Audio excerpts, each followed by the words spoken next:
I went through a Reddit thread that you did and asked me anything years ago, and there was something in there that I want to ask you about. You said somebody Oh asked you shit, I what. might have been drinking back then. Oh. You said somebody asked you what's the shadiest thing that happened behind the scenes. I'm not talking about the girls. I'm talking about production stuff. You said I wish I had the raw footage for episode 3. Did something go on? I'm trying to get on All Stars now. You can't be fucking me up like this. Was it something about you? Was it something about the girls? Was it? Oh, how can I say this? Well, no, it was just it wasn't perceived as it was shown. Oh, I you just had say a it that way. finagle fanoogle. Yeah. Okay.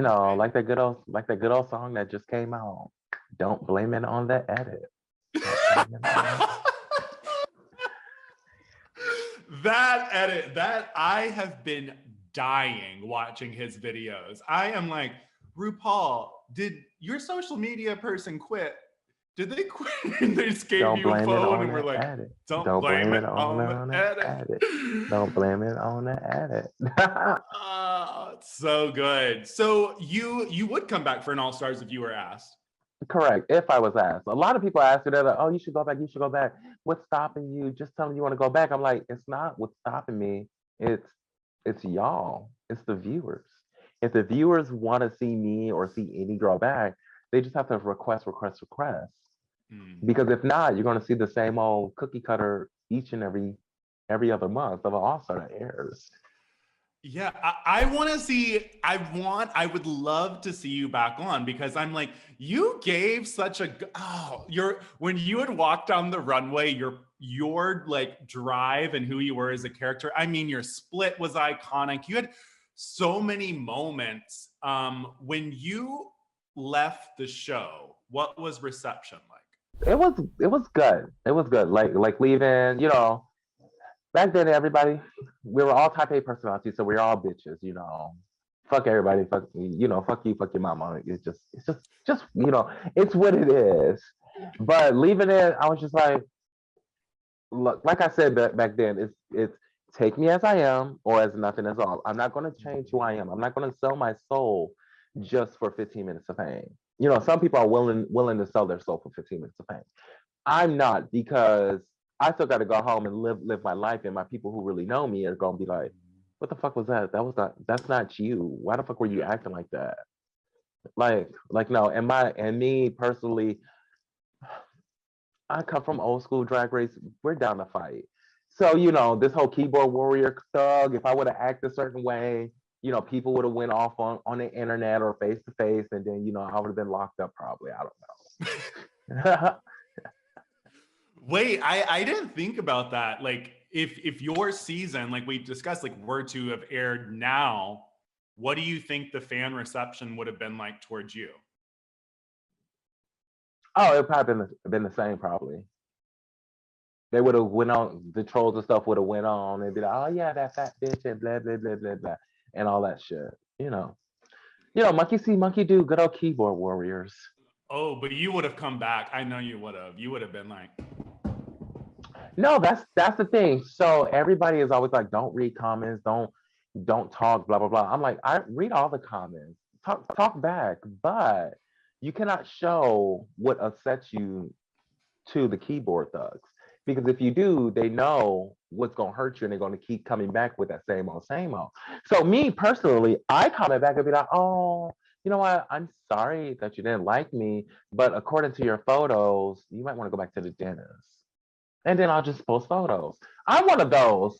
I'm one of those. Again, like I told you, I don't know how to read. I don't know nothing. I go for the juggler. I'm gonna go to your Facebook page. I'm gonna go to your page and get your pictures and be like, "Why are you talking to me when you're looking like this?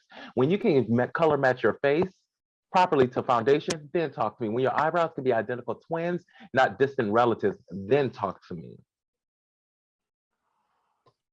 yes. I love that. I mean, you're unapologetically you, and that's the Right. great part about it. And that's actually very funny. I think that there are. No, it's a thing that people are losing about drag and entertainer. It's like, I created this entertainer. This is who this entertainer is. I'm sorry it hurts your feelings, but I'm not changing my entertainer style to fit your mold and your feelings and make you feel safe and loved in the world. No, baby, no. There's too many people out there. No. And it's kind of like, too, if you think about it logically, you have multiple different genres of like movies. You have like horror movies and comedy movies and action movies. And an action star is probably not going to do well in a comedy movie or whatever. So like, you don't want to, it's like if you were the horror movie or whatever, and then you have the comedy movie and they're asking one thing, it's like, you can't really compare. Right. But the fan base, the toxic fan base, they just like to compare everybody to their fan favorite.